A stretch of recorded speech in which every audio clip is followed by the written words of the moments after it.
मां ने कहा बंदे दियां तिन हुंदियां ने मावां, तिन्नों दम दम खैर मनावन, देवन सदा दुआवां। फिर वो बोली मैं थोड़ चिरी, फिर वो बोली मैं थोड़ चिरी, मैं औध हंडा मुक जावां। मां धरती ते मां बोली दियां रहन सदा ही छावां, मां बोली ते मां धरती दियां रहन सदा ही छावां। पंजाब साहित्य अकैडमी जो पंजाब पंजाबी ते पंजाबीयत दी मुदई है ते नाल ही नारी शक्ति दी प्रतीक, इस संस्था हंसराज पहला महाविद्यालय ने मिल के जो एक साहित्यकार दा कुंभ रचाया है अंतरराष्ट्रीय मां बोली दिवस दी लोह दे विच, मैं सब तो पहला इस समागम दे विच मैनूं शामिल करन दे लई मैं दोनों ही मानमतियां संस्थावां दी तहे दिलों शुक्रगुजार हां। और मां बोली पंजाबी बेटा अणखी सूरवीरां दी भाषा है, दरवेशां दी भाषा है, गुरुआं दी भाषा है, पीरां फकीरां दी भाषा है और सरलख योधियां दी भाषा है, लोकाई नूं सच्चा प्यार करने वाले आशकां दी भाषा है और इस तरह के मानव हितैषियां दी भाषा है। और यही भाषा है, यही बोली है जिस विच गुरु नानक देव जी इनकलाबी कवि गुरु नानक देव जी ने 5.5 सदियां पहला शब्द ते तर्क की मदद के नाल इतिहास का रुख बदलिया सी।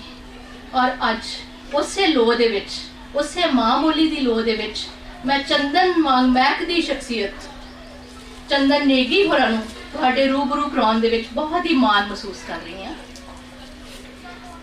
चंदन नेगी होरां नूं गुड़ती च मिलिया है लिखना, पर पता बहुत देर बाद इन्हां नूं लग्या कि ये गुड़ती च भी मैनूं लिखण दा गुर मिलिया सी।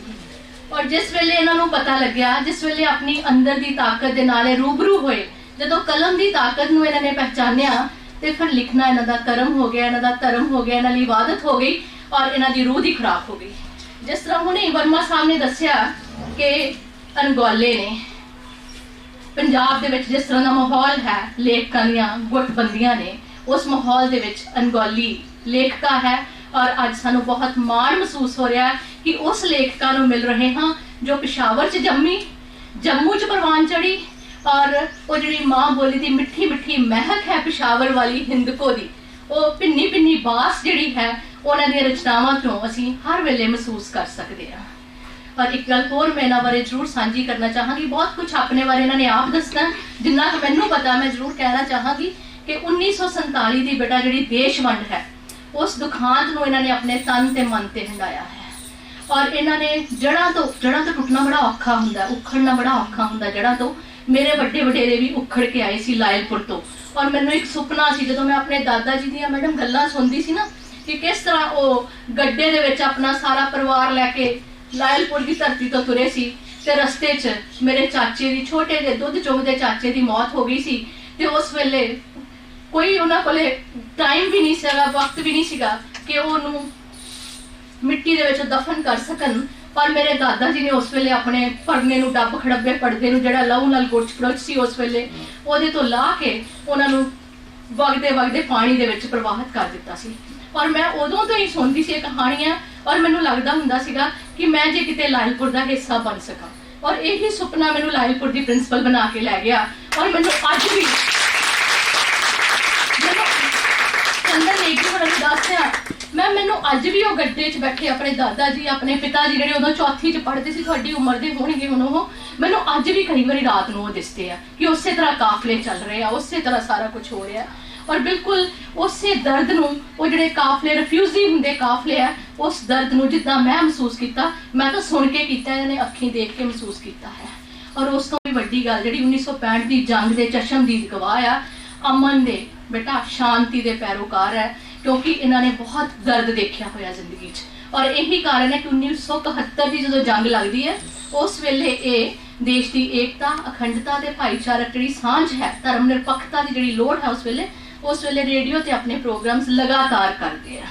और इन्होंने लिखना जिहड़ा है वो तर्जमे तो शुरू किया, पहला इन्होंने ट्रांसलेशन की, अनुवाद तो शुरू किया। इन्होंने पहला डोगरी हिंदी इंग्लिश ते उर्दू दी जिहड़ियां किताबां है उन्होंने अनुवादित किया। और उस तो बाद अनुवाद करते करते जिहड़े है मौलिक लेखक बन गए। और इन्होंने श्रोमणी साहित्यकार दा भाषा विभाग वालों अवार्ड भी मिलिया है। और बहुत सारे जिहड़े खोजार्थी है उन्होंने इन्हां दे उत्ते जिहड़ा रिसर्च वर्क भी किया है। और बाकी गल्लां आप दस्सणगे सारियां। साडे दरम्यान बहुत ही सत्कारयोग जसपाल डॉक्टर जसपाल कानू बैठे ने, और एक लेखका है और एक आलोचका है। आलोचक ने बहुत जाने पहचाने, बड़ा नाम है इन्हां दा अदबी हलकियां दे विच, ਸਾਹਿਤਕਾਰਾਂ ਦੇ ਵਿੱਚ। ਆਮ ਤੌਰ ਤੇ ਮੈਮ ਜਿਹੜਾ ਆਲੋਚਨਾ ਦਾ ਖੇਤਰ ਹੈ ਮਰਦਾਂ ਲਈ ਰਾਖਵਾਂ ਸੀ, ਔਰ ਮਰਦ ਜਿਹੜੇ ਆ ਇਹ ਹਮੇਸ਼ਾ ਬੇਟਾ ਲੱਤਾਂ ਹੀ ਖਿੱਚਦੇ ਸੀਗੇ ਦੂਸਰਿਆਂ ਦੀਆਂ। ਔਰ ਮੈਨੂੰ ਬੜਾ ਮਾਣ ਹੋ ਰਿਹਾ ਦੱਸਦਿਆਂ ਕਿ ਮੈਡਮ ਕਾਗ ਨੇ ਆਲੋਚਨਾ ਦੇ ਖੇਤਰ 'ਚ ਆਪਣੀ ਮਿਹਨਤ, ਆਪਣੀ ਲਗਨ ਔਰ ਆਪਣੇ ਸਿਰੜ ਦੇ ਨਾਲ ਇੱਕ ਖਾਸ ਜਗ੍ਹਾ ਬਣਾਈ ਹੈ। ਔਰ ਸਾਡੇ ਸਾਰਿਆਂ ਦੇ ਲਈ ਇਸ ਤਰ੍ਹਾਂ ਦੇ ਆਲੋਚਕ ਜਿਹੜੇ ਆ, ਜਿਹੜੇ ਪਿੱਛੇ ਨਹੀਂ ਖਿੱਚਦੇ ਸਗੋਂ ਧੱਕਾ ਮਾਰਦੇ ਕਿ ਚਲੋ ਕੁਝ ਕਰੋ। ਮਾਂ ਦੀ ਮਮਤਾ ਵਾਲੇ ਬੜੇ ਸਮਰੱਥ ਆਲੋਚਕ ਹੈ ਜਿਹੜੇ 17 ਪੁਸਤਕਾਂ ਬੇਟਾ ਕਹਿਣ ਦੀ ਗੱਲ ਹੈ, 17 ਪੁਸਤਕਾਂ ਇਹਨਾਂ ਦੀਆਂ, ਔਰ 90 ਦੇ ਲਗਭਗ ਜਿਹੜੇ ਹੈ ਇਹਨਾਂ ਦੇ ਰਿਸਰਚ ਪੇਪਰ ਜਿਹੜੇ ਪਬਲਿਸ਼ ਹੋਏ ਆ। 95 ਪੇਪਰ ਜਿਹੜੇ ਹੈ ਇਹਨਾਂ ਨੇ ਨੈਸ਼ਨਲ ਤੇ ਇੰਟਰਨੈਸ਼ਨਲ ਸੈਮੀਨਾਰਸ ਤੇ ਜਿਹੜੇ ਪ੍ਰਸਤੁਤ ਕੀਤੇ ਹੈ। ਔਰ 30 ਬੇਟਾ ਤੁਹਾਡੇ ਵਰਗੇ ਜਿਹੜੇ ਸਟੂਡੈਂਟਸ ਹੈ ਉਹਨਾਂ ਨੇ ਇਹਨਾਂ ਦੇ ਅੰਡਰ PhD ਕੀਤੀ, ਔਰ ਤੁਹਾਡੇ ਚੋਂ ਵੀ ਬੜਿਆਂ ਨੇ ਜਾਣਾ ਇਹਨਾਂ ਕੋਲੇ PhD ਕਰਨ ਦੇ ਲਈ।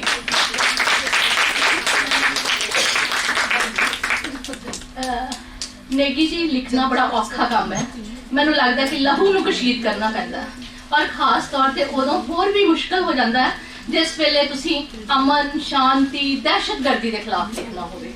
और जिस तरह क्योंकि 1947 का दौर सानू भुलिया नहीं, ना असी भुल्ले 1965 नूं, ना 1971 नूं, और ना ही 1984 के उस काले बोले दौर नूं भुल्ले जदों इंसानियत के हथों जिहड़ा है इंसानियत का कतल होया सी, भरावां दे हथों भरा जिहड़े उदों मरे सी। किस तरह के खूनी दौरां दे विचों दी असीं निकले आ।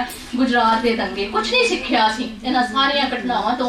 और हुण बच्चो जिस तरह का दिल्ली दे विच फिर खौफजदा माहौल है, हर चेतन मनुख, हर सूझवान मनुख जिहड़ा है इस वेले घबराया होया, डरिया होया है। और मैं दुआ करदी हां कि जो इस तरह के लेखक साडे दरम्यान होण जिहड़े अमन पसंद होण। अमन पसंद मैं हमेशा अपने आप नूं कहनी हुंदी हां मैम जदों भी गल करां, मैं कट्टर अमन पसंद है। सारे हसदे आ मेरी गल ते, मैं कहा कट्टर कोई होर गल, कट्टर धर्म दे लई कोई हो सकदा, पर मैं अमन पसंदगी लई बहुत कट्टर हाँ। और मेरी दुआ है कि एक सोहना सुनक्खा समाज सिरजिया जाए जिहदे विच साडे मनां दे विच एक दूजे लई नफरत ना होवे, सगों साडीआं ज़ुबानां दे उत्ते मुहब्बत दे तराने होण, ते साडे हत्थां दे विच खूबसूरत रंग बिरंगे काम जी रंग बिरंगे फुल, एक रंग दे फुल नहीं, रंग बिरंगे फुल होण साडे हत्थां दे विच। और अज इन्हां दोनों अजीम शख्सियतां नूं मिलना एक होर भी बहुत ज़्यादा अहम हो जाता, क्योंकि थोड़े दिनों दे विच जिहड़ा अंतरराष्ट्रीय नारी दिवस जिहड़ा है वो साडियां बरूहां ते खड़ा है। और ये दोनों ही औरतां बड़ियां माणमतियां औरतां दोनों, ये दोनों ही नारी शक्ति दियां पहरेदार ही नहीं इस वेले साहित्यक हलकियां दे विच नारी शक्ति दियां प्रतीक बन के विचर रही हैं। और मैं बेटा चंदन नेगी मैम नूं तुहाडे रूबरू करदे हां बहुत मान महसूस करदी हां। Thank you. और मैं चाहांगी कि मैम तुसीं अपने साहित्यक सफर बारे जिहड़ा है वो बच्चों नूं जाणू कराओ। इतने कन्वीनर से रेडियो कश्मीर जम्मू तो पंजाबी प्रोग्राम रोज़ आधे घंटे का पेश करती सी। की होया कि मैनू रेड क्रॉस वालों ते रेडियो वालों आर्डर मिले कि मैं जाके सारे 71 की लड़ाई के सारे एरिया जाके अपनी कवर करूँ। सो कुछ रेड क्रॉस के मैंबर, कुछ रेडियो कश्मीर के मैंबर मेरे नाल गए, ते असी सारियां वो चौकियां जिथे कि आमो सामने लड़ाई हुई सी उथों जाके कवर कीतियां। ते एक चौकी ते बेशक मेरी साहित्य की गल तो बिल्कुल वखरी है गल, पर क्योंकि माँ बोली का नवजोत जी ने भी ते भाटिया साहब जी ने भी गल की सी, तो मैं उत्थों ही शुरू करनी हाँ। एक चौकी ते असी गए आर्मी की चौकी ते, जिथे कि साडी जिहड़ी चौकी सी वो थोड़ी उच्ची सी, ते पाकिस्तान की चौकी बिल्कुल थले साडे पैरों विच। उत्थे एक हनुमान मंदिर सी, हनुमान की पुछ भी तोड़ी गई सी और उसका नक मुँह सारा तोड़िया सी। जो सारे मेरे होर कोलीग अंदर ऑफिस में चले गए थे, पता नहीं क्यों मैनू उस पाकिस्तानी जिहड़ा उत्थे रेंजर सी, जिहड़ा सिपाही सी जिसने बंदूक पिस्तौल और पता नहीं किहड़े हथियार चुके सन, मैनू समझ ही नहीं आई कि मैं हिंदुस्तानी हाँ, वो मेरा दुश्मन है, मैं उस नाल गल नहीं कर सकती। मेरे गल करन नाल जिहड़ा उस चौकी का मेजर हैगा उसकी उत्ते नौकरी के उत्ते भी कुछ होएगा। मैं उसको सामने देख के मैं इंज लग्या जिस तरह फ्रंटियर दे मेरे मामे चाचे मेरे नानके सारे वो खड़ोते हुए ने उनकी सलवार कमीज पाई हुई ते बंदूकां उत्ते तकरीबन हर एक कोल हुंदियां सी जेड़े थोड़े खांदे पींदे करदे सन। मनु सच्ची मुझे नहीं याद दिया कि मैं हिंदुस्तान आना। मैं उसमें जोर दी आवाज मारी, ओ खान सगा चल दे। मैं उसमें क्या वो खाना तेरा की हाल है? उसने की किया कि वो बंदूक रखी अपने उसे पैरों में तो दौड़दा दौड़दा मेरी चौकी के कोल पैरों च आ गया तो मनु पछतो विच ही कहता है दाहो पेशावर दे तू पिछोड़ दी है पैन। मैं उसमें क्या आओ फिर उसने मैंने पूछा तेरा कोई नुकसान तो नहीं होया? इतनी देर दे विच मैं कमाल हो गई, मैंने याद ही नहीं रहा भी मैं एक दुश्मन नाल गल कर रही हूँ।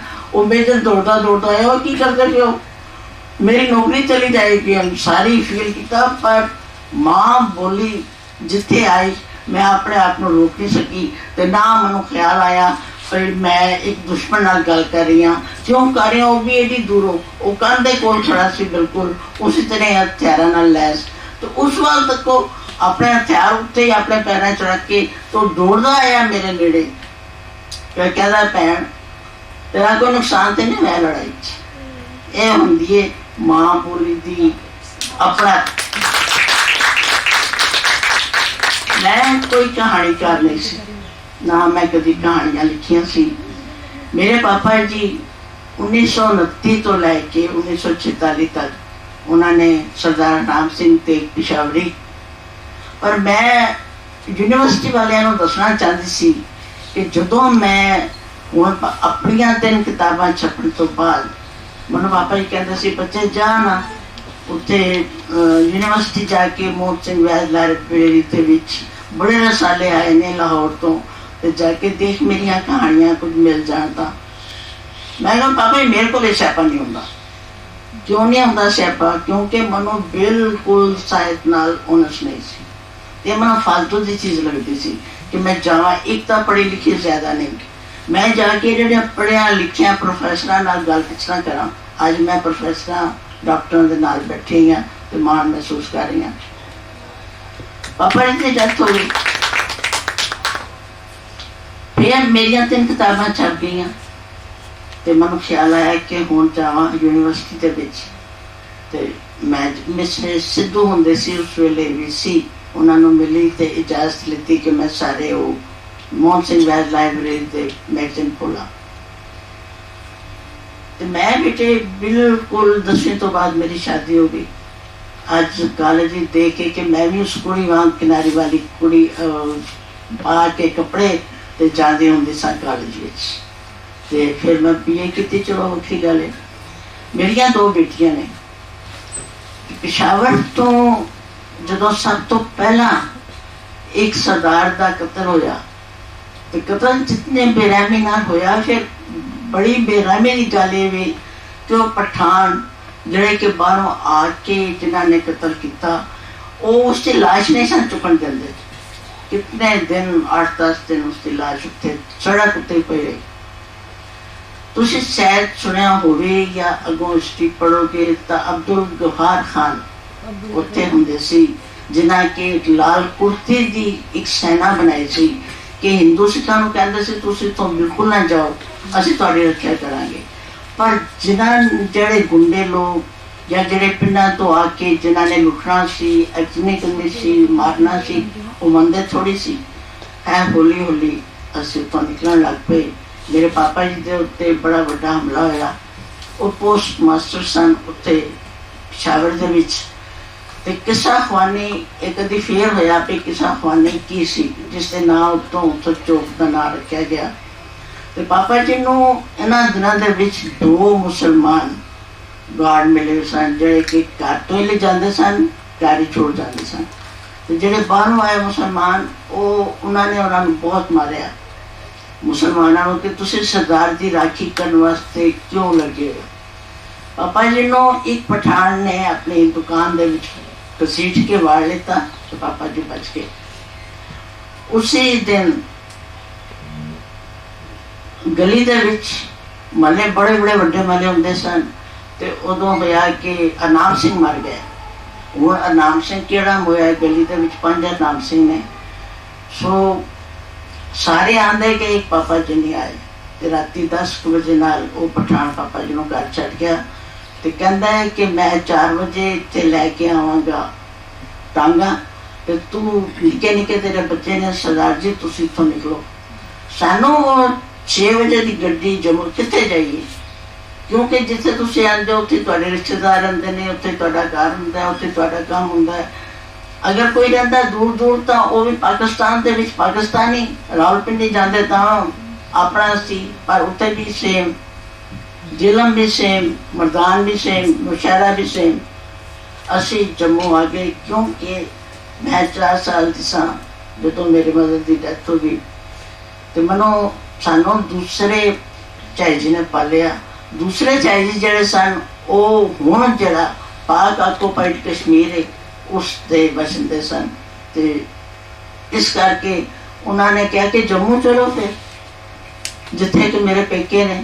ਸੋ ਅਸੀਂ ਜੰਮੂ ਗਏ, ਫਿਰ ਵਾਪਸ ਨਹੀਂ ਆ ਸਕੇ ਪਿਸ਼ਾਵਰ। ਪਾਪਾ ਹੀ ਕਹਿੰਦੇ ਸਨ ਕੁਝ ਵੀ ਹੋਵੇ ਮੈਂ ਤਾਂ ਕਿਉਂਕਿ ਸਰਕਾਰੀ ਨੌਕਰ ਹਾਂ ਇੱਥੇ ਮੈਨੂੰ ਤੇ ਆਉਣਾ ਹੀ ਪੈਣਾ। ਸੋ 2 ਮਹੀਨਿਆਂ ਵਾਸਤੇ ਕੱਪੜੇ ਲੈ ਕੇ ਤੇ ਅਸੀਂ ਜੰਮੂ ਚਲੇ ਗਏ।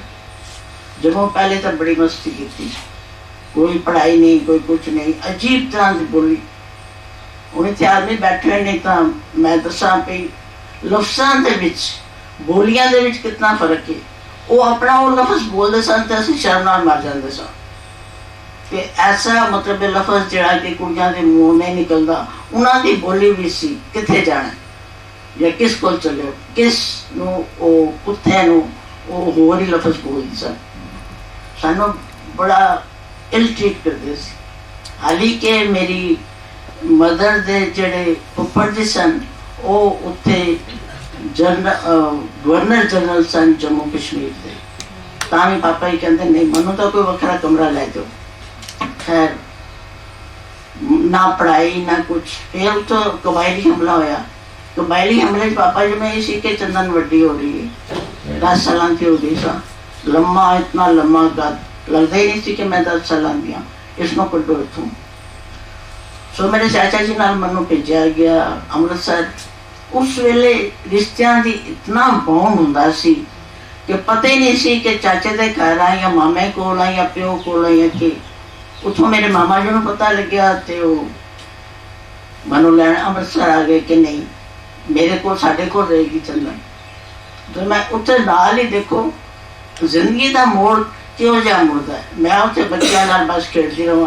साडे नाल ज्ञानी सरब सिंह जी बड़े बड़े कीर्तनीय सन, वो भी पिशावर के साढ़े घर के मेरे मामा के घर के नाल रहंदे सी।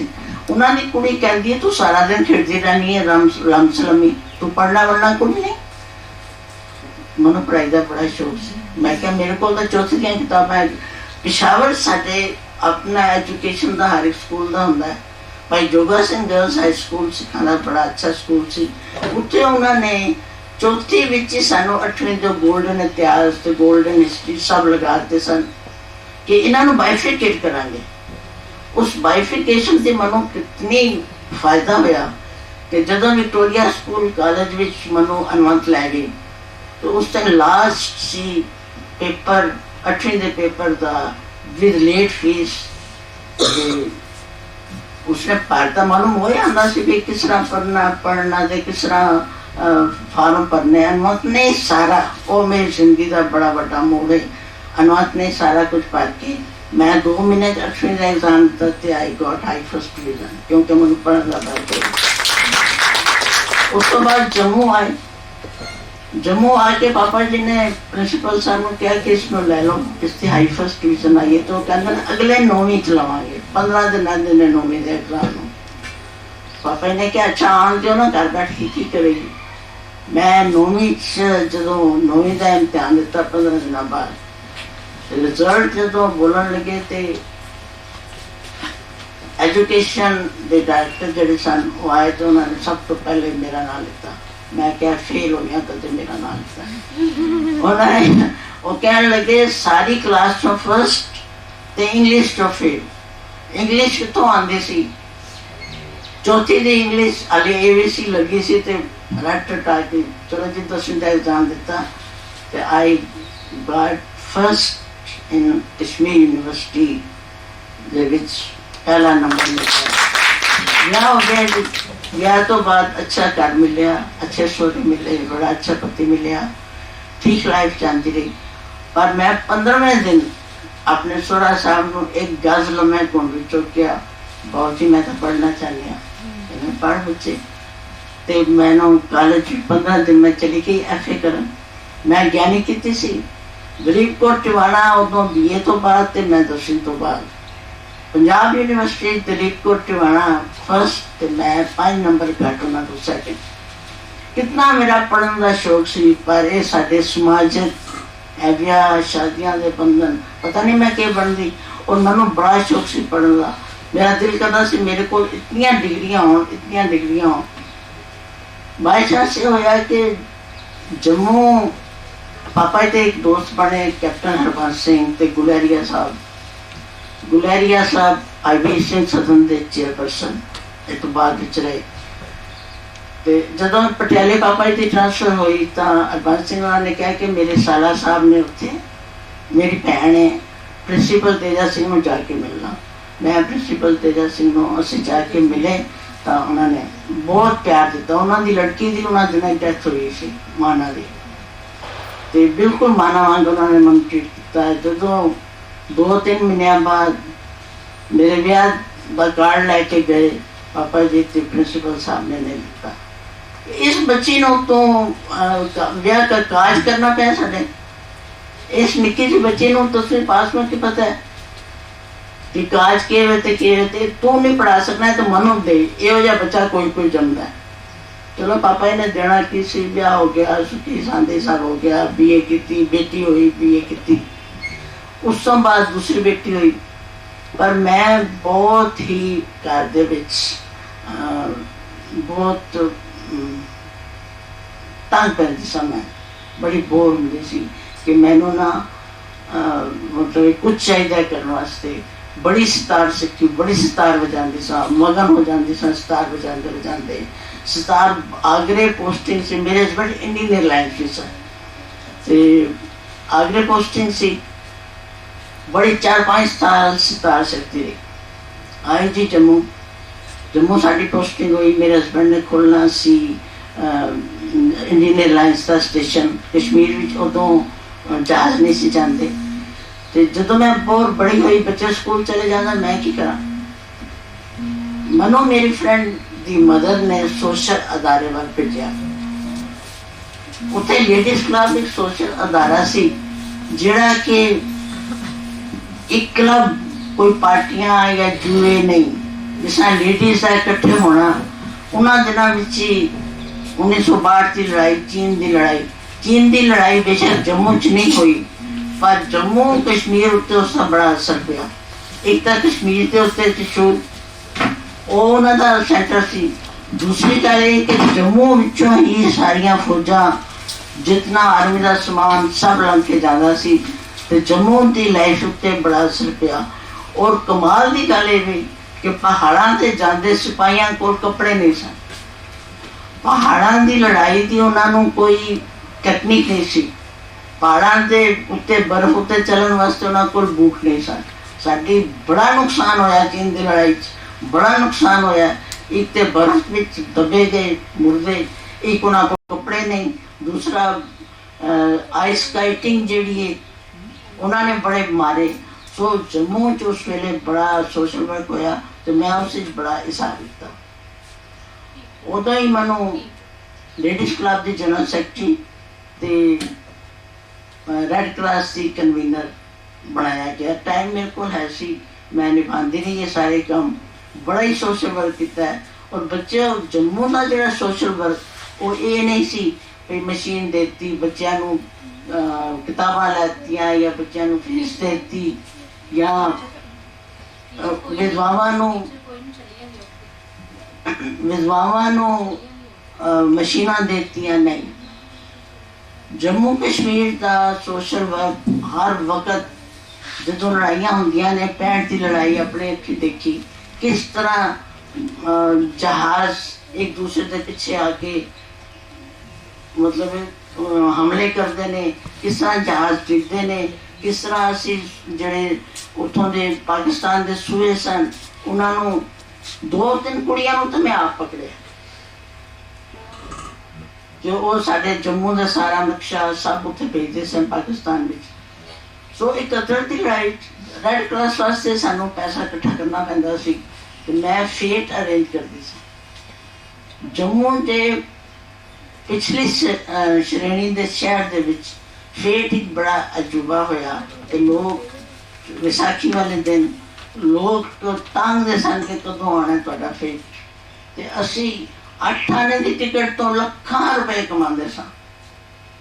जिस लोअर वाल हुण मैनूं किसी ने फोटो भेजी है कि मैं अपाज लोगों के वास्ते मैं अपाज लोगों के वास्ते एक भवन इकट्ठा कर भवन बनवा रहे हैं तो उसका असी उद्घाटन कर रही हूँ। मैं इस तरह करते जो एक फेट उत्ते उतों रेडियो कश्मीर के डायरैक्टर आए कह लगे मनु तेरी पंजाबी डोगरियां की पंजाबी तो बड़ी वक्री लगती है तो क्यों ना तू पंजाबी प्रोग्राम इतों का कर। मैं बड़ा चंगा लग्या तो मैं उस दिन थोड़ा जा एक कदम मैं ना पुटती तो अज मैं शायद तुहाडे सामने ना होंगी, क्योंकि जो उन्होंने रेडियो स्टेशन मेरे घर तो इतनी दूर से मैं जिथे खाना खान गया तो मैं साइन कर आई। पर जो साहब रात 8 बजे जान लगी तो साहब बोली अगर गए थे नहीं जाना। मैं कहा मैं तो गवर्नमेंट के फॉर्म के उत्ते साइन करके आई हाँ, मेरे तो मुकदमा चल सकता है। सो रेडियो तो मैं जो पंजाबी प्रोग्राम पेश करने लगी मनो नहीं पता क्यों पंजाबी प्रोग्राम में मैं हाँ की। हिंदी पंजाबी उर्दू इंग्लिश सारे ही अच चलते आते सन, पर पंजाबी जो मैं प्रोग्राम शुरू किया उदों मैं ट्रांसलेशन करनी पैंदी सी। दिल्ली उत्तों बड़िया पॉलिसीज आंदियां सन जड़ियां जिसनों कि मैं डायलैक्ट बना के ते मेरे नाल एक जरा दूसरा हुंदा सी असी पेश करते सन। डायलॉग पेश करदे 10 सफ़ियां की स्क्रिप्ट लिखनी पैंदी सी। उदों की होया कि मेरे पापा जी की डेथ हो गई। मदर तो बाद चाची तो बाद पापा जी एक सन जिन्हां दे नाल मेरी पिठ जुड़ी हुई सी। पापा जी की डेथ हो गई तो पता नहीं कि मैं कहानियां लिखने लग पई, क्योंकि स्क्रिप्ट 2-3 साल तो लिख रही सा। स्क्रिप्ट लिखते लिखते मैं एक स्टूडियो च निकली तो जरा साहित्यक प्रोग्राम का एग्जीक्यूटिव मैंबर से कह लगा चंदन असी एक कहकशां कहानी दरबार करना है पंजाबी डोगरी हिंदी उर्दू इंग्लिश। तो मैं पंजाबी का कोई नहीं मिल रहा, मैं तो किसी को जानती नहीं सी। मैं क्या गुप्ता साहब शौक तो मैंने भी बड़ा पर मैं कहानी कभी लिखी नहीं। कहते लिखी नहीं कहानी हूँ लिख। मैं कहानी लिखी तो पहली दफा मेरी पहली कहानी रेडियो स्टेशन रेडियो तो ब्रॉडकास्ट हुई। उस तो बाद मैं पिछे नहीं तकिया तो चांस नाल ही श्रीनगर गई सा। उत्थे 1975 दे विच Punjabi conference all India Punjabi conference थी। मनु जेडे कन्वीनर सन वो कह लगे चंदन तेरिया 2-3 कहानियां ते रेडियो से आ चुकी ने ते अज तो कहानी बोलनी है। मैं मेरी आदत है फितरत तो मैं जिहड़ा काम कर सका मैं कभी भी ना नहीं करती। इस कहानी के लिखण दे विच ही मनु भुपिंदर सूदन मिलिया। भुपिंदर सूदन उस वेले जम्मू कश्मीर का पंजाबी का सब तो अच्छा कहानीकार सी। मेरे तो 10 साल छोटा और वो भी यकड़ ना मां ना भैन ना प्यो ना कोई भी उसका भी नहीं तो मेरा भी नहीं।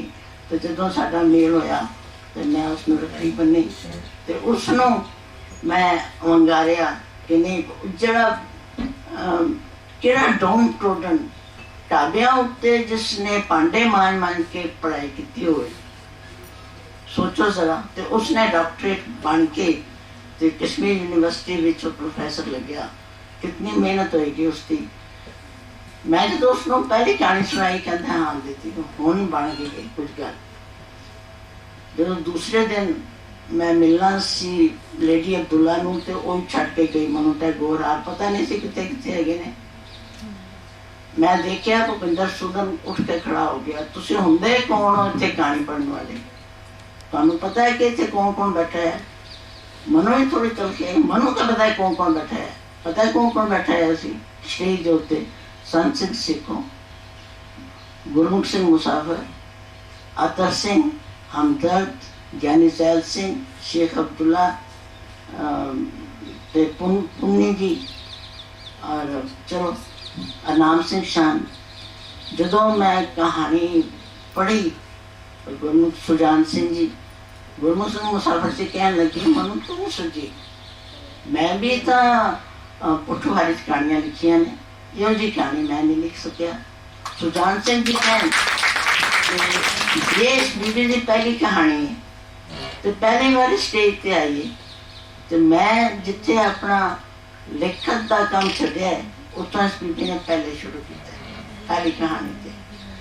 डॉक्टर अतर सिंह ने कहा कि मैं असी कभी नाम भी नहीं सुनिया, कभी कोई कहानी नहीं पढ़ी। बीबी तो तुहाडी पहली कहानी है। मैं कहा जी रेडियो से 2-3 आईया ने पर स्टेज पर मेरी पहली कहानी है। उस दिन मैं कहानीकार बन गई। शेखों जी कहने लगे कि जे मैं झूठ ना बोला तो कल की कहानीकार चंदन ने की और नावल हाँ जी जी कहानियां मेरिया आ गई। सो कहानियां से मैं बड़ा सम्मान भी मिले। 9 कहानी संग्रह मेरा आपा मूर्ति चित्रगुप्त करा सार 21 कहानियाँ आरक्षो और मैं सीता नहीं बार पर आई। देखो अपनी कहानियां का नाम बोलता हूँ उम्र का तो कहा भाई मेरी उम्र सारी कहानियां लिखिया। उस तो बाद क्या होया कि एक दिन जो मैं दिल्ली गई वनजारा बेदी जी वाहिगुरु स्वर्ग बख्शे मैनू पता ही नहीं कौन ने वनजारा बेदी जी। मैं ज्यादा साहित्य पढ़िया नहीं सी पर एक दिन मैं देखा एक सीधा साधा जहा आदमी मोटिया मोटिया अनका पाइया एडिया किताबां चुकिया तो मेरे घर आए कह लगे ए किताबां पढ़ो। तो मैं पता लगे तुसी ज्यादा अपनी उम्र का हिस्सा जम्मू में गुजारिया तो जिस पैटर्न ते मैं काम किया लोकधारा का उस पैटर्न के उत्ते तुसी डोगरी लोकधारा का काम करो। मैं उन्होंने कहा मैं क्या जी ये जरा कहानी निकली है मेरे अंदरों निकली है और बड़े दुख नाल निकली है। इसी करके मेरी हर कहानी ने दुख में पढ़िया है, चाहे वो मर्द का दुख है चाहे वो औरत का दुख है, कोई भी दुख बच्चों का कोई भी। पता नहीं क्यों सुख मेरे नज़र विच नहीं आता, नज़र विच नहीं टिकता। ते वो कह लगे अच्छा फिर इस तरह करने तुम सारा काम करो इस पैटर्न से लोकधारा का। तो मैं इसी लैंग्वेज ठीक कर देंगे। मेरी बेटी जी इतने वे कई हॉस्पिटल वाले इसलिए उन्होंने नवी नवी शादी हुई सी तो चंडीगढ़ गए। डॉक्टर अतर सिंह होरा ने साडा खान किया तो मैं बड़ी नच नच के बड़ी बड़ी चुलबुली सा नच नच के पापा जी पता क्यों है वनजारा बेदी मेरे घर है। वनजारा बेदी तेरे घर क्यों आया भी? मैं क्या वो कहते कि डोगरी लोकधारा से काम करो तो कहते किताब के नाम किसका होएगा। मैं क्या कहते मैं सारी लैंग्वेज ठीक करांगा तो लोकधारा से काम करो। तो डॉक्टर अतर सिंह क्योंकि बाद में जो मिले तो सारे रिश्तेदार निकल आए तो उसी तरह ही मैं भैन वांगे मतलब करते सन। कहने तेरा दिमाग खराब हो गया। मैं भी जो ही मेरे हस्बैंड भी मेरे 2 आदमी कहते कल जो किताब उत्ते आएगा ना वनजारा बेदी तो चंदन नेगी। वनजारा बेदी तो अपने आप एक यूनिवर्सिटी है तो चंदन नेगी कौन है? सिर्फ 2-3 किताबा लिखी ने। कोई नहीं तू अगर डोगरा लोकधारा तेन पता है क्योंकि सारा जीवन जम्मू गुजारिया सी तो नावल लिख। मैं कि पापा जी मैं किसा नावल लिख सकती हाँ। तुम मनोगे नहीं उन्होंने मनु मोहन कालों के 2 नावल अपने ਲਾਇਬ੍ਰੇਰੀ ਤੋਂ ਕੱਢ ਕੇ ਦਿੱਤੇ ਕਿ ਇਹ ਦੋ ਨਾਵਲ ਪੜ੍ਹੋ, ਪੜ੍ਹ ਕੇ ਇਹਨਾਂ ਨੂੰ ਬੰਦ ਕਰ ਦੇਣਾ, ਇਹਨਾਂ ਨੂੰ नहीं देखना और फिर नावल लिखना शुरू करो। कहानी मेरे को ऐसी मेरे बचपन की 1940-41 ਦੇ ਵਿੱਚ ਸਾਡੇ ਕਿਸੇ ਰਿਸ਼ਤੇਦਾਰ ਨੇ ਕੁਆਰੇ ਮੁੰਡੇ ਨੇ ਇੱਕ ਵਿਡੋ ਨਾਲ ਵਿਆਹ ਕੀਤਾ ਸੀ ਮੇਰੇ ਪਾਪਾ ਜੀ ਦੀ ਇਜਾਜ਼ਤ ਦੇ ਨਾਲ, ਔਰ ਪਾਪਾ ਜੀ ਨੇ ਇਜਾਜ਼ਤ ਤਾਂ ਦਿੱਤੀ ਸੀ ਕਿ ਜੇ ਉਸਦਾ ਬੱਚਾ ਤੋਂ ਅਪਣਾਏ ਤਾਂ, ਨਹੀਂ ਤੇ ਕੋਈ ਵਿਆਹ ਨਹੀਂ ਕਰ। 1940-41 ਦੇ ਵਿੱਚ ਉਹ ਜਦੋਂ ਮੈਂ ਦੇਖਦੀ ਸਾਂ ਛੋਟੀ ਬੱਚੀਆਂ ਹੁੰਦਿਆਂ ਕਿ ਲੋਕ ਕੀ ਉਸਦੀਆਂ ਉਸਨੂੰ ਮਹਿਣੇ ਮਾਰਦੇ ਨੇ, ਕਿਤੇ ਲੋਕ ਸੁੱਤੀ ਹੁੰਦੀਆਂ ਸਨ, ਕਿਤੇ ਆਏ ਦੂਸਰੇ ਵਿਆਹ, ਇਸ ਤਰ੍ਹਾਂ ਕੁਛ ਵੀ, ਉਹ ਸਾਰੀਆਂ ਗੱਲਾਂ ਮੇਰੇ ਦਿਮਾਗ ਵਿੱਚ ਬਚਪਨ ਦੀ ਹਰ ਗੱਲ ਯਾਦ ਹੈ, ਪਰ ਹੁਣ ਦੀ ਕੋਈ ਗੱਲ ਯਾਦ ਨਹੀਂ ਰਹਿੰਦੀ। ਸੋ ਨਾਵਲ ਆਇਆ ਜਲ ਬਿਨ ਕੁੰਭ। ਜਲ ਬਿਨ ਕੁੰਭ ਨਾਵਲ ਤੁਸੀਂ ਮੰਨੋਗੇ ਨਹੀਂ, ਡਾਕਟਰ ਅਦਰ ਸਿੰਘ ਮੇਰੇ ਘਰੋਂ ਖਰੜਾ ਲੈ ਗਏ ਤੇ ਲੈ ਕੇ ਆਏ। ਜਦੋਂ 2-3 ਕਿਸਮਤ ਹੁੰਦੀ ਹੈ ਨਾ ਅੱਗੇ ਚੱਲਣ ਦੀ, ਤੇ ਜਦੋਂ ਖਰੜਾ ਲੈ ਕੇ ਆਏ ਤੇ ਕਹਿੰਦੇ ਇਸਨੂੰ ਤਾਂ ਇੱਕ ਵਾਰੀ ਹੋਰ ਲਿਖ। ਮੈਂ ਕਿਹਾ ਨਹੀਂ ਪਾਪੇ, ਮੈਂ ਨਹੀਂ ਲਿਖ ਸਕਦੀ ਹਾਂ, ਕਿਉਂਕਿ ਉਹ ਨਾਵਲ ਲਿਖਦੇ ਮੈਂ ਇਤਨਾ ਰੋਈਆਂ ਮਨੋਂ ਮੀਨੀਆਂ ਜਿਹਾ ਹੋ ਗਿਆ ਸੀ। ਅੱਧੇ ਦੀ ਰਾਤੀ ਉੱਠ ਕੇ ਮੈਂ ਆਪਣੇ ਹਸਬੈਂਡ ਦੇ ਨੱਕ ਦੇ ਅੱਗੇ ਰੱਖਦੀ ਸਾਂ ਹੱਥ ਕੇ ਜਿਉਂਦੇ ਨੇ ਨਾ, ਕਿਧਰੇ ਮੇਰੇ ਨਾਲ ਵੀ ਤੋਂ ਪਾਣਾ ਨਹੀਂ ਵਰਤਿਆ ਜਿਹੜਾ ਕਿ ਮੇਰੀ ਨਾਇਕਾ ਨਾਲ ਵਰਤਿਆ, ਉਸ ਹਸਬੈਂਡ ਹੋਇਆ। मेरा ख्याल है नायिका मेरी गोरा उतना नहीं रोई होनी जितना कि मैं रोई हूँ।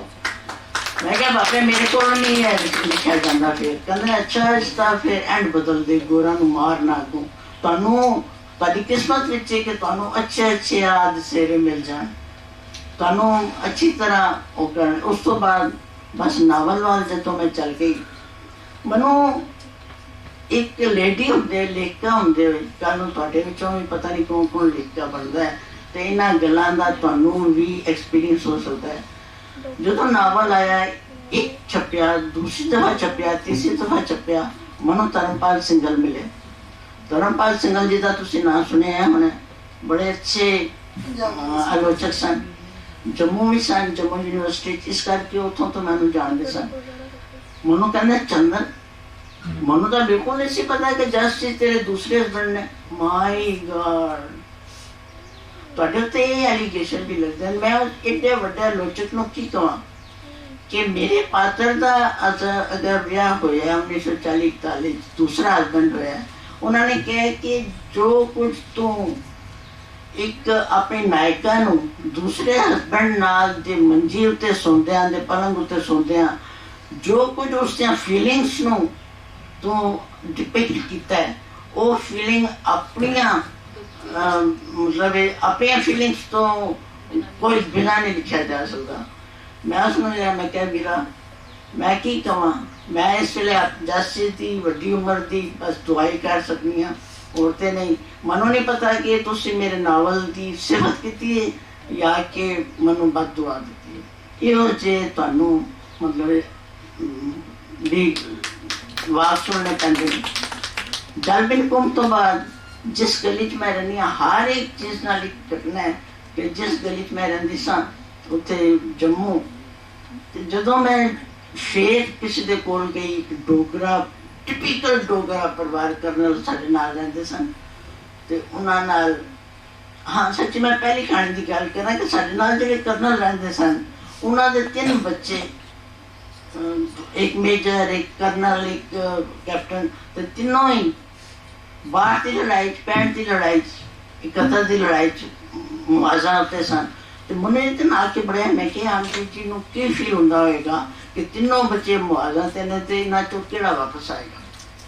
मैं उन्होंने घर के मैं क्या आंटी जी मनु अपनियां विआह तो लैके ते हुण तक दियां सारियां रीतां रस्मां दसो। सो वो जिहड़ा नावल है डोगरी लोकधारा, डोगरी जुबान जी आपस थी, डोगरी कल्चर, डोगरा सारा एटमोसफेयर सारा जम्मू कश्मीर का है। तो वो नावल 5 दफ़ा चढ़ चुके हैं, 3 दफ़ा पंजाबी तो 2 दफ़ा हिंदी। मनो प्रोफैसर अतर सिंह जी ने कहा कि तू ये ना कहीं कि इस कोई पड़चोला के हो गया कि जो तो मैं पता ही नहीं सी पड़चोल की होंगी है रिव्यू की होंगे ने तो ये नावल तो हमेशा वास्ते जिंदा रखेगा। उस तो बाद आया जी कलर केरी छपड़ी, जिस गली च मैं रही सा मैं याद ही नहीं रहा कि ताला वजया है तो मैं चाबी नहीं मिल रही अपने घर। मैं चाबी लभा, चाबी ना मिले कि मैं ताला बंद करके फिर गया।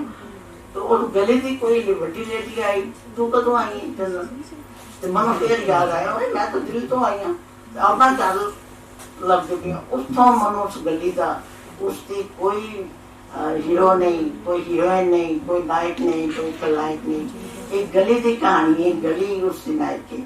उस तो बाद आया मन की बिरता। मन की बिरता उन्होंने बच्चों उत्ते वे जेडे किसी चंगिया भलिया नौकरियां लगिया घर बार होंदिया बाहर के मुल्कों को दौड़ते हैं लीगली इलीगली, उत्थे जाके थे चाहे वो मिट्टी हो जा, ये मन की बिरता उस बिना। उस तो बाद आया कनक कामनी।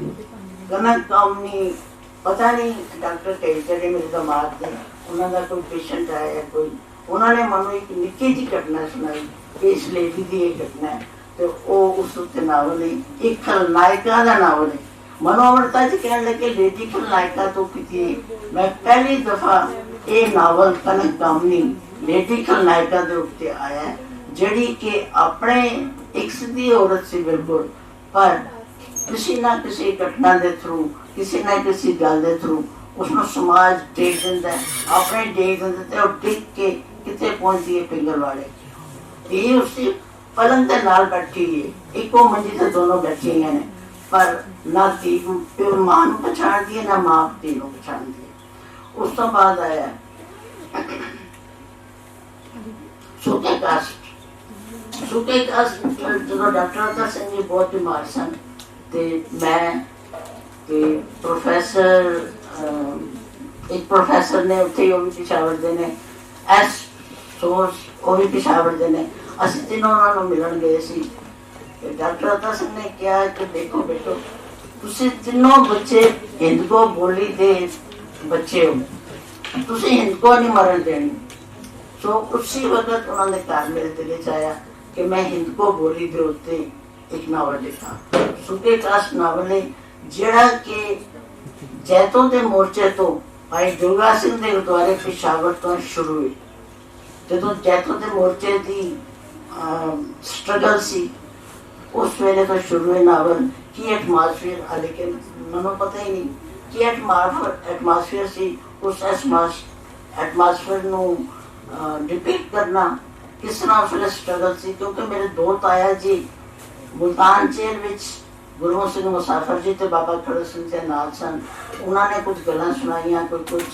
सो 1923 तो लैके 1984 तक इवन विच अब्दुल गफार खान का भूमिका, वर्ल्ड वार फर्स्ट सैकेंड की भूमिका और के लोगों के उत्ते होया 47 की भूमिका, किस तरह गांधी ने पंजाबियों को कह के नहीं तुसी आओ आर्मी, पहले कोई नहीं सी आंदा आर्मी कि असं वर्ल्ड वार सैकेंड विच क्यों जाइए, अपनी क्यों बलि देंगे, पर गांधी ने कहा सी नहीं।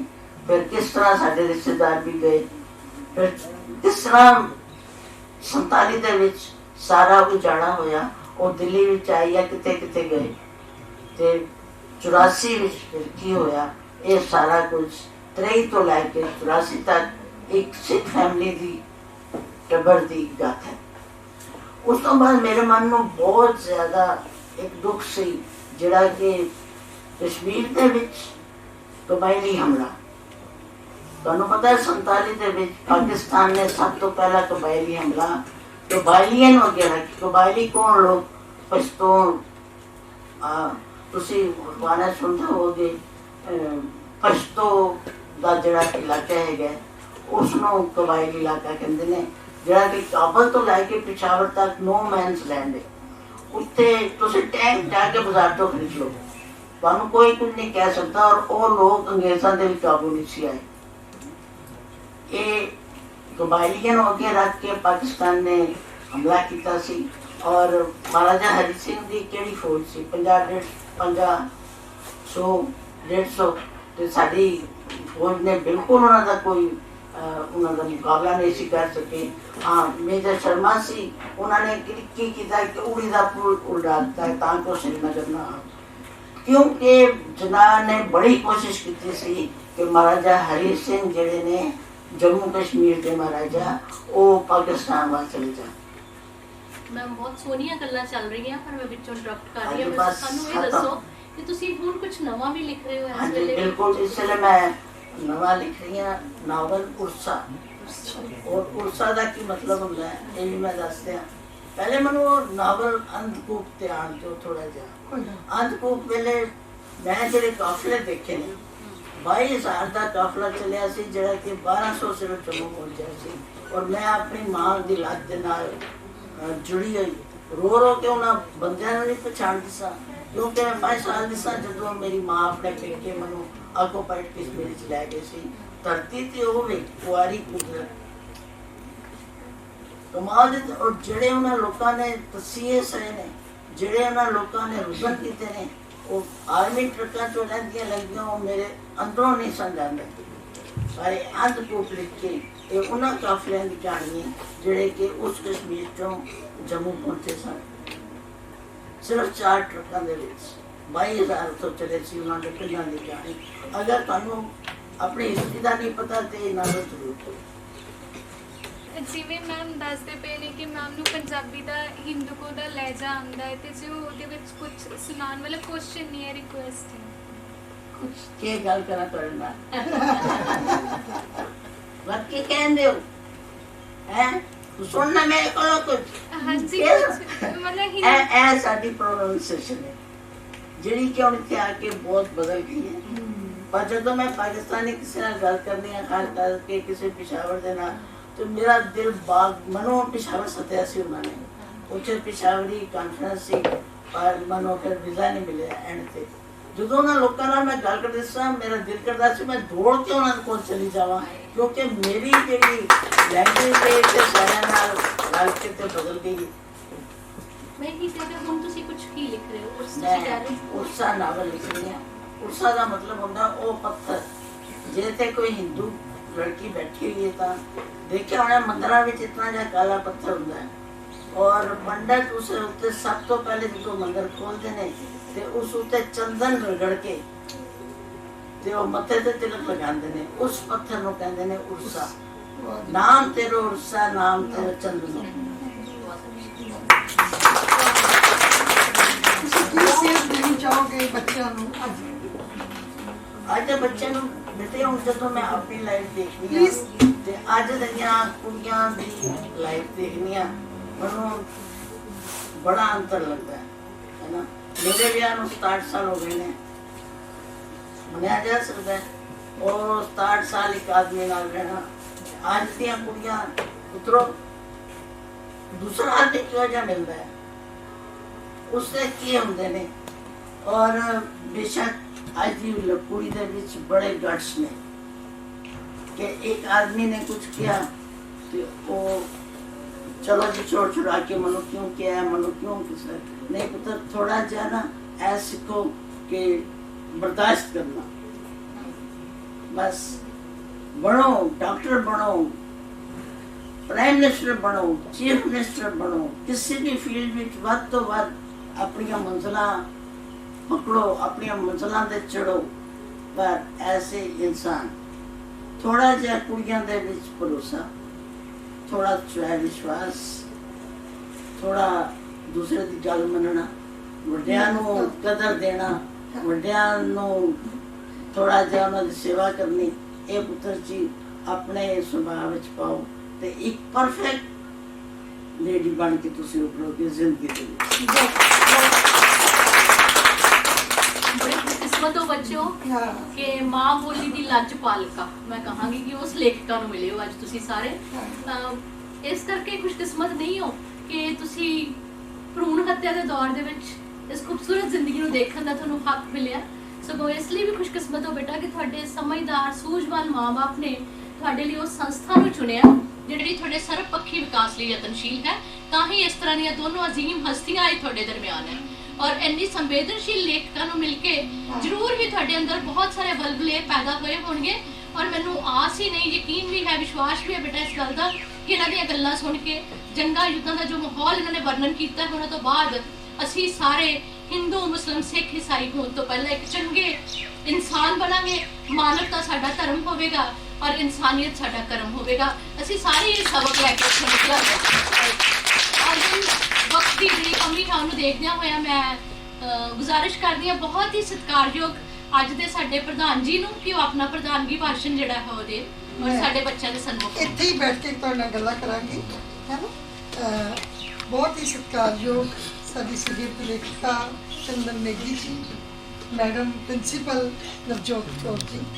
ਸਭ ਤੋਂ ਪਹਿਲਾਂ ਮੈਂ ਮੈਡਮ ਨਵਜੋਤ ਕੌਰ ਉਹਨਾਂ ਦਾ ਥੈਂਕਸ ਕਰਦੀ ਹਾਂ ਕਿ ਮੈਂ ਅੱਜ ਇਹਨਾਂ ਨੂੰ ਪਹਿਲੀ ਵਾਰ ਮਿਲੀ ਹਾਂ, ਭਾਵੇਂ ਅਸੀਂ ਇੱਕੋ ਖੇਤਰ ਵਿੱਚ ਹਾਂ। ਅਤੇ ਮੈਨੂੰ ਪਤਾ ਹੈ ਕਿ ਜਿਹੜੀਆਂ ਨਾਰੀਆਂ ਇਕਨੋਮਿਕਲੀ ਇੰਡੀਪੈਂਡੈਂਟ ਹੋ ਜਾਂਦੀਆਂ ਨੇ, ਹੈ ਨਾ, ਉਹ ਐਡਮਿਨਿਸਟ੍ਰੇਸ਼ਨ ਚਲਾਉਂਦੀਆਂ ਨੇ, ਉਹਨਾਂ ਦੇ ਵਿਚਾਰ ਕਾਫੀ ਸਾਂਝੇ ਹੁੰਦੇ ਨੇ, ਹੈ ਨਾ।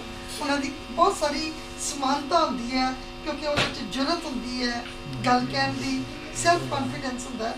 ਪਰ ਅੱਜ ਇਹਨਾਂ ਨੇ ਜਿਸ ਤਰ੍ਹਾਂ ਇੱਕ ਪ੍ਰਿੰਸੀਪਲ ਹੋਣ ਦੇ ਨਾਤੇ ਵੀ ਇੱਕ ਆਪਣੀ ਲਿਟਰੇਰੀ ਖੁਸ਼ਬੂ ਸਾਨੂੰ ਦਿੱਤੀ ਹੈ, ਜਿਸ ਤਰ੍ਹਾਂ ਨੇ ਇਹਨਾਂ ਨੇ ਚੰਦਨ ਨੇਗੀ ਜੀ ਨੂੰ ਇੰਟਰੋਡਿਊਸ ਕਰਵਾਇਆ, ਮੈਨੂੰ ਇੰਟਰੋਡਿਊਸ ਕਰਵਾਇਆ, ਕਮਾਲ ਕਰ ਦਿੱਤੀ। ਬਹੁਤ ਵਧੀਆ ਮੈਨੂੰ ਇਹਦਾ ਸ਼ਬਦਾਵਲੀ ਦੇ ਵਿਚਾਰ ਲੱਗੇ ਨੇ। ਮੈਡਮ ਬਹੁਤ ਬਹੁਤ ਸਾਡਾ ਧੰਨਵਾਦ। ਮੈਂ ਡਾਕਟਰ ਚੰਦਨ ਨੇਗੀ ਬਾਰੇ ਤੁਹਾਨੂੰ ਥੋੜ੍ਹਾ ਜਿਹਾ ਦੱਸਾਂਗੀ ਕਿ ਮੈਂ ਜਦੋਂ MA 'ਚ ਪੜ੍ਹਦੀ ਸਾਂ 78 ਵਿੱਚ, MA ਦੇ ਵਿੱਚ, ਤਾਂ ਜਦੋਂ ਅਸੀਂ ਪੰਜਾਬੀ ਸਾਹਿਤ ਦਾ ਇਤਿਹਾਸ ਲਿਖਣਾ ਹੁੰਦਾ ਤਾਂ ਪੰਜਾਬੀ ਸਾਹਿਤ ਦੇ ਇਤਿਹਾਸ ਦੇ ਵਿੱਚ ਆਉਂਦਾ ਸੀਗਾ ਕਿ ਕਹਾਣੀ ਦੇ ਵਿੱਚ ਕੀ ਪ੍ਰਾਪਤੀ ਹੈ। ਤਾਂ ਕਹਾਣੀ ਦੇ ਵਿੱਚ ਜਿਹੜੇ ਨਵੇਂ ਪਹੁੰਚ ਦੇ ਕਹਾਣੀਕਾਰ ਸਨ ਨਾ, ਡਾਕਟਰ ਅਤਰ ਸਿੰਘ ਮੇਰੇ ਗਾਈਡ ਸਨ। ਡਾਕਟਰ ਅਤਰ ਸਿੰਘ ਦੇ ਅੰਡਰ ਮੈਂ PhD ਕੀਤੀ ਹੈ ਨਾ। ਹਾਂਜੀ, ਹਾਂ, ਬਹੁਤ ਵਿਦਵਾਨ ਸੀ। ਇਹਨਾਂ ਨੇ ਬਾਰ-ਬਾਰ ਜ਼ਿਕਰ ਕੀਤਾ, ਬਹੁਤ ਵਿਦਵਾਨ ਸੀ, ਬਹੁਤ ਵਿਦਵਾਨ ਸੀ। ਤੇ ਆਪਣੇ ਬੱਚਿਆਂ ਨੂੰ ਵੀ, ਸਟੂਡੈਂਟਸ ਨੂੰ ਵੀ ਇੰਨਾ ਵਿਦਵਾਨ ਦੇਖਣਾ ਚਾਹੁੰਦੇ ਸਨ। ਤੇ ਉਹ ਕਹਿੰਦੇ ਸਨ ਕਿ ਜਿੰਨਾ ਚਿਰ ਤੁਸੀਂ ਆਪਣੇ ਕੁਐਸਚਨ ਵਿੱਚ ਅਪ ਟੂ ਡੇਟ ਨੌਲੇਜ ਨਹੀਂ ਨਾ ਦਿੰਦੇ, ਉਹਨਾਂ ਚਿਰ ਤੁਹਾਡੇ ਨੰਬਰ ਨਹੀਂ ਆਣੇ। ਤੇ ਚੰਦਨ ਨੇਗੀ ਉਹਨਾਂ ਦਿਨਾਂ ਦੇ ਵਿੱਚ ਇੱਕ ਨਵੀਂ ਕਲਾਕਾਰ, ਨਵੀਂ ਕਹਾਣੀਕਾਰ ਦੇ ਰੂਪ ਵਿੱਚ ਪੰਜਾਬੀ ਸਾਹਿਤ ਦੇ ਇਤਿਹਾਸ ਵਿੱਚ ਸ਼ਾਮਲ ਹੋਈ ਸੀ, ਪੰਜਾਬੀ ਕਹਾਣੀ ਦੇ ਸਾਹਿਤ ਦੇ ਵਿੱਚ।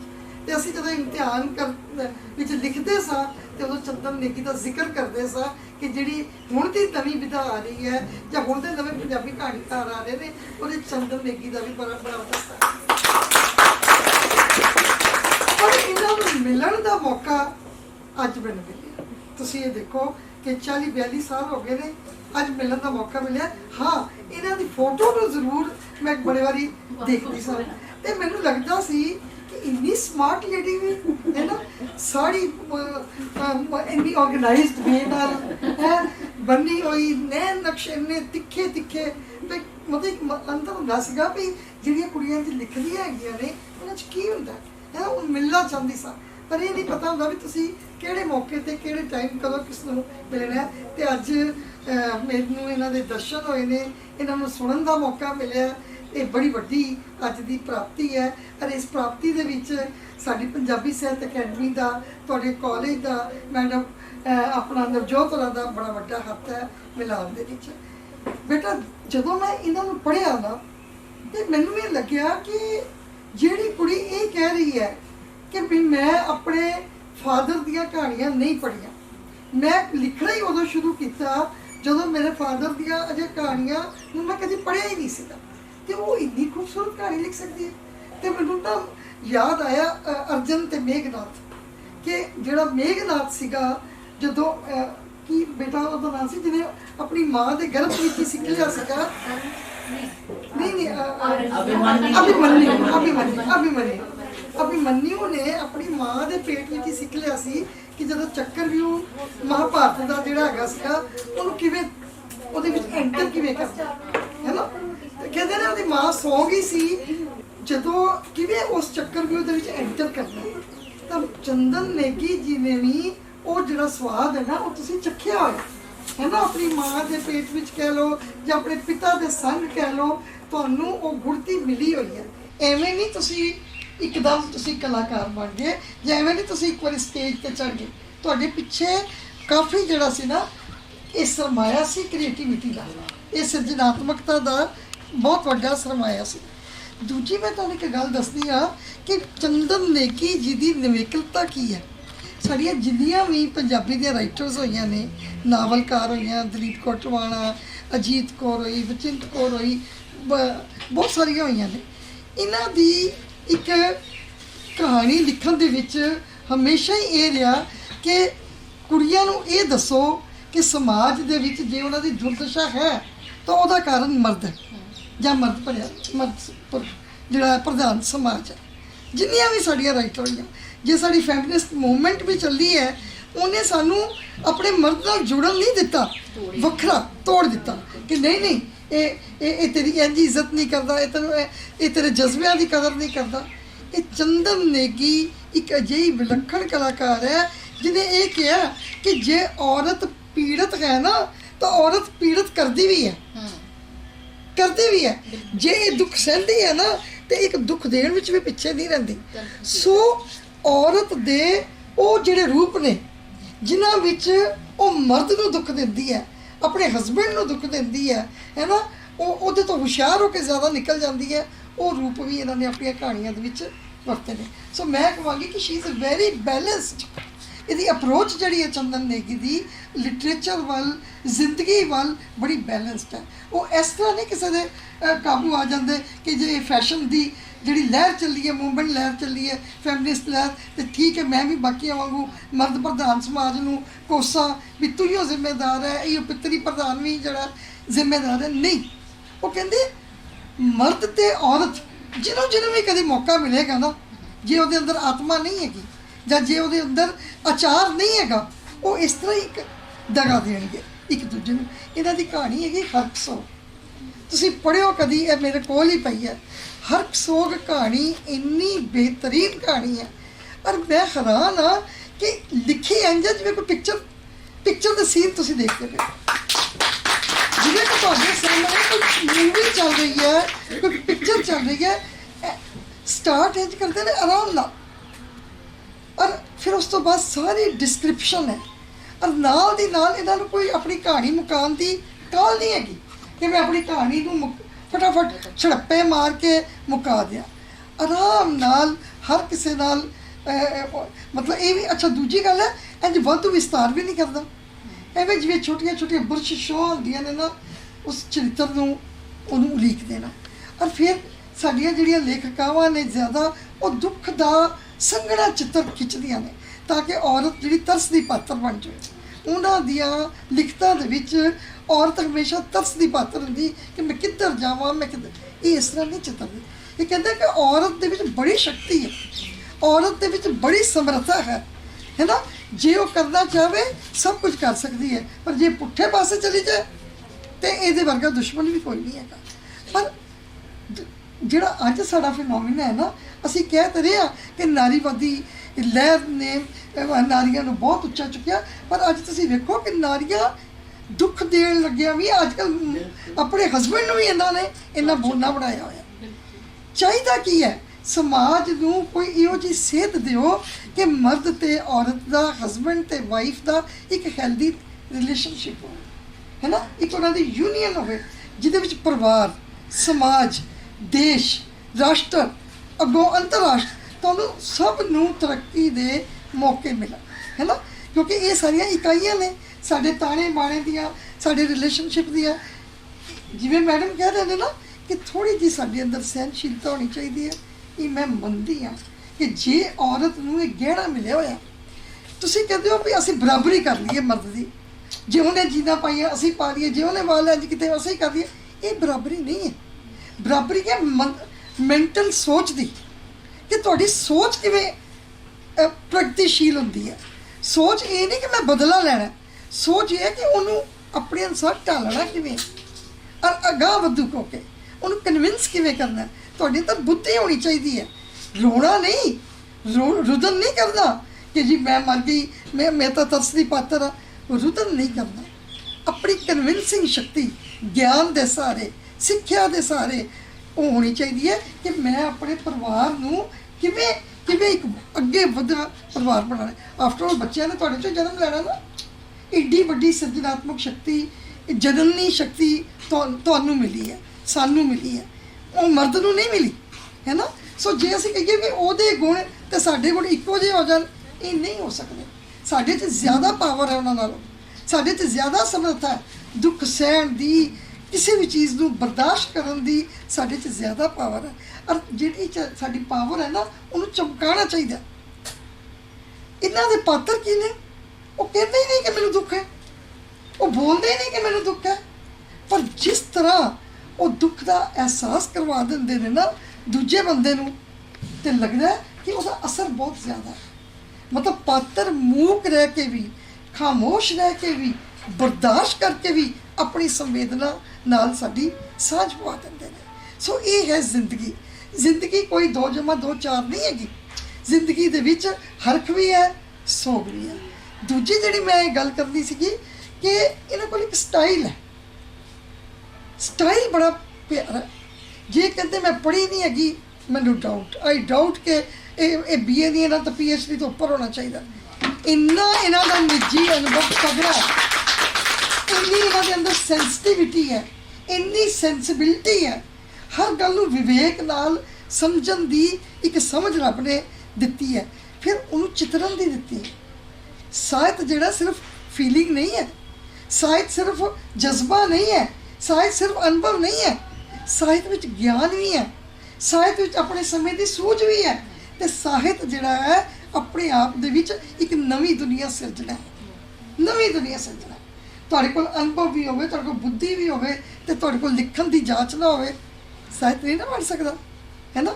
ਇਹਨਾਂ ਕੋਲ ਇੰਨਾ ਭਾਸ਼ਾ ਦਾ ਭੰਡਾਰ ਹੈ, ਇਹਨਾਂ ਦੀ ਇੰਨਾ ਵਧੀਆ ਦੂਰ ਦ੍ਰਿਸ਼ਟੀ ਹੈ ਕਿ ਨਿੱਕੇ ਨਿੱਕੇ ਸ਼ਬਦਾਂ ਨਾਲ ਮੈਂ ਹੈਰਾਨ ਹੋ ਗਈ। ਨਵਜੋਤ ਜੀ, ਮੈਂ ਕਹਾਣੀਆਂ ਦੁਬਾਰਾ ਕੱਲ 2-3 ਪੜ੍ਹੀਆਂ, ਹਰਪਸੋਗ ਪੜ੍ਹੀ, ਤੇ ਉਹ ਵਿਸੂਰੇ ਪੜ੍ਹੀ, ਅੱਛਾ ਮੰਗਲ ਸੂਤਰ ਪੜ੍ਹੀ। ਮਤਲਬ ਇਹਨਾਂ ਨੂੰ ਇੰਨੀ ਨਿੱਕੇ ਨਿੱਕੇ ਸ਼ਬਦਾਂ ਵਿੱਚ ਇੰਨੇ ਭਾਵ ਭਰ ਦੇਣਗੇ ਕਿ ਤੁਹਾਡੇ ਅੰਦਰ ਉਹਦਾ ਅਹਿਸਾਸ ਆ ਜਾਏਗਾ। ਇਹ ਇੰਨੀ ਵੱਡੀ ਹੈ। ਇੱਕ ਅਸਲ 'ਚ ਲੇਖਕ ਜਿਹੜਾ ਹੈ ਨਾ, ਇੱਕ ਨਵਾਂ ਸੰਸਾਰ ਸਿਰਜਦਾ, ਇੱਕ ਸੰਸਾਰ ਜਿਹਦੇ 'ਚ ਅਸੀਂ ਹੈਗੇ ਹਾਂ। ਤੇ ਜਿਹੜਾ ਰਚਨਾ ਦਾ ਸੰਸਾਰ ਹੁੰਦਾ ਨਾ, ਉਹ ਆਪਣੇ ਆਪ ਵਿੱਚ ਇੱਕ ਖੁਦ ਮੁਖਤਾਰ ਹੁੰਦਾ, ਆਪਣੇ ਆਪ ਵਿੱਚ ਇੱਕ ਸੰਸਾਰ ਹੁੰਦਾ। ਔਰ ਉਸ ਸਾਹਿਤ ਦੇ ਵਿੱਚ, ਉਸ ਸੰਸਾਰ ਵਿੱਚ ਜੇ ਤੁਸੀਂ ਗੱਲ ਵਿਵੇਕ ਨਾਲ ਨਾ ਕਰੋ, ਤੇ ਤੁਸੀਂ ਕਿਸੇ ਨੂੰ ਕਨਵਿੰਸ ਨਹੀਂ ਕਰ ਸਕਦੇ।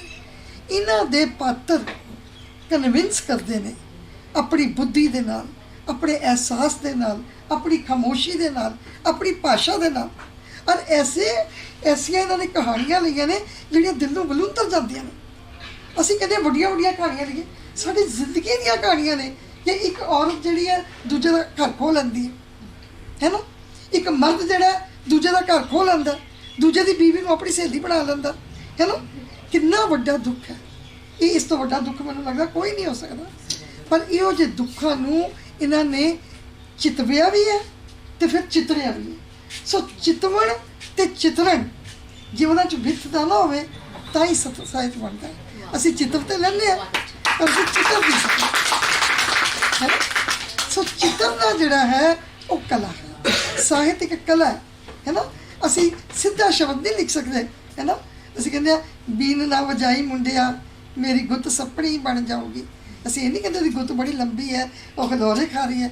ਅਸੀਂ ਕਹਿੰਦੇ ਬੀਨ ਨਾ ਵਜਾਈ ਮੁੰਡਿਆ ਮੇਰੀ ਗੁੱਤ ਸੱਪਣੀ ਬਣ ਜਾਊਗੀ, ਹੈ ਨਾ। ਅਸੀਂ ਕਿੰਨੇ ਕਹਿੰਦੇ ਆ। ਵਾਰਸ ਨੇ ਕਿੰਨੀ ਬਿਊਟੀ ਦਾ ਵਰਣਨ ਕੀਤਾ, ਹੈ ਨਾ। ਸੋ ਸ਼ਬਦਾਂ ਦੀ ਕਲਾ ਜਿਹੜੀ ਹੈ ਉਹ ਸਾਹਿਤ ਸਿਰਜਦੀ ਹੈ।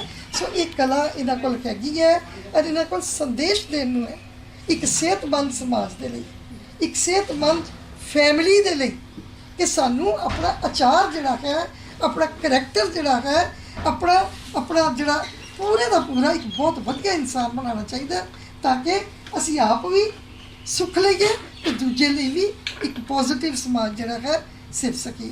ਸੋ ਇਹਨਾਂ ਸ਼ਬਦਾਂ ਦੇ ਨਾਲ ਮੈਂ ਮੈਡਮ ਦਾ ਵੀ ਧੰਨਵਾਦ ਕਰਦੀ ਹਾਂ ਕਿ ਤੁਹਾਡਾ ਬਹੁਤ, ਕਿ ਮੈਂ ਵੇਖਿਆ ਤੁਹਾਡੇ 'ਚ ਕਿੰਨੀ ਕਿਉਰਿਓਸਿਟੀ ਹੈ, ਤੁਹਾਡੇ 'ਚ ਕਿੰਨੀ ਸਮਰੱਥਾ ਹੈ। ਇੰਨਾ ਕੋਈ ਬੈਠ ਸਕਦਾ, ਪਰ ਕੋਈ ਚੀਜ਼ ਖਿੱਚਦੀ ਹੈ ਨਾ, ਕੁਛ ਬਾਤ ਹੈ ਤਾਂ ਹਸਤੀ ਮਿਟਦੀ ਨਹੀਂ, ਹੈ ਨਾ।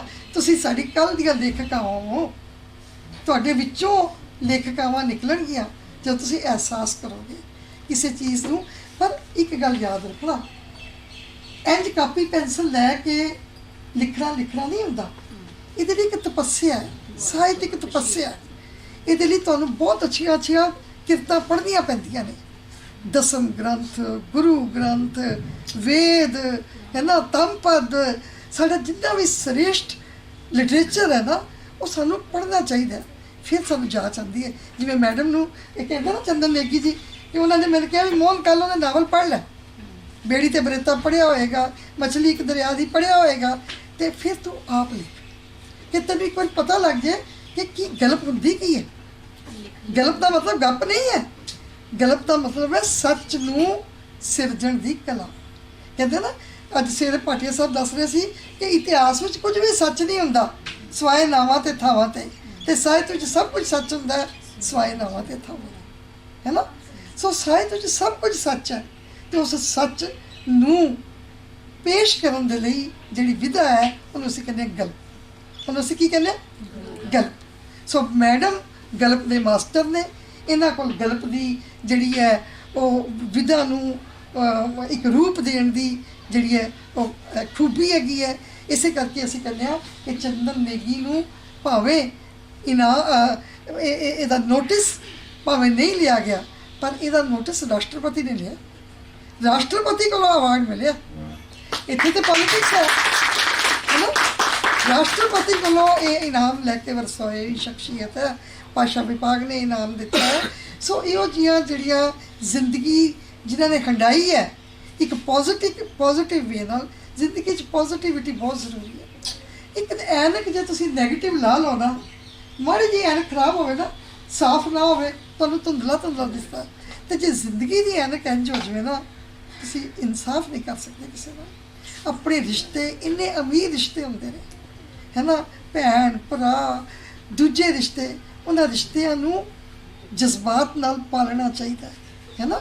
ਉਹਨਾਂ ਦੀ ਹਰ ਵੇਲੇ ਸਾਨੂੰ ਇੱਕ ਦੂਜੇ ਨੂੰ ਉੱਚਾ ਨੀਵਾਂ ਦਿਖਾਉਣ ਦੀ ਜਿਹੜੀ ਆਦਤ ਸਮਾਜ 'ਚ ਪਈ ਹੋਈ ਹੈ ਨਾ, ਉਹਦੇ ਤੋਂ ਪਰੇ ਹੋਣਾ ਚਾਹੀਦਾ।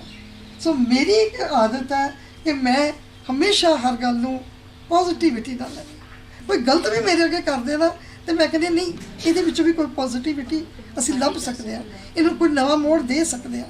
ਸੋ ਮੇਰੇ ਬੱਚਿਓ, ਜ਼ਿੰਦਗੀ ਦੇ ਵਿੱਚ ਪੋਜ਼ਿਟਿਵ ਰਹਿਣਾ ਹੈ ਨਾ, ਪੋਜ਼ਿਟਿਵ ਵਿਚਾਰ ਰੱਖਣੇ, ਚੰਗੇ ਸੰਗ ਨਾਲ ਰਹਿਣਾ। ਤੁਹਾਡੀ ਪਹਿਚਾਣ ਤੁਹਾਡੀਆਂ ਸਹੇਲੀਆਂ ਤੋਂ ਹੁੰਦੀ ਹੈ ਨਾ, ਤੁਹਾਡੇ ਸਾਥ ਤੋਂ ਹੁੰਦੀ ਹੈ, ਤੇ ਇੱਕ ਗੁਰਬਾਣੀ ਦਾ ਸਾਥ ਜਿਹੜਾ ਨਾ ਉਹ ਜ਼ਰੂਰ ਹੈ ਕਿ ਉਹਦੇ ਨਾਲ ਨਿਭਾਉਣਾ ਬਹੁਤ ਜ਼ਰੂਰੀ ਹੈ। ਸੋ ਇਹਨਾਂ ਗੱਲਾਂ ਨਾਲ ਮੈਂ ਤੁਹਾਨੂੰ ਮੁਬਾਰਕਬਾਦ ਦਿੰਦੀ ਹਾਂ ਕਿ ਤੁਹਾਨੂੰ ਅੱਜ ਇੱਕ ਅਜਿਹੀ ਮੰਝੀ ਹੋਈ ਨਾਵਲਕਾਰ, ਕਹਾਣੀਕਾਰ ਨੂੰ ਮਿਲਣ ਦਾ ਮੌਕਾ ਮਿਲਿਆ, ਤੇ ਤੁਹਾਡੇ ਸੰਗ ਤੇ ਮੈਡਮ ਨਵਰੂਪ ਦੇ ਸੰਗ ਮੈਂ ਇਸ ਸਾਰੀ ਚੀਜ਼ ਨੂੰ ਅੱਜ ਮਾਣਿਆ। ਬਹੁਤ ਬਹੁਤ ਸ਼ੁਕਰੀਆ।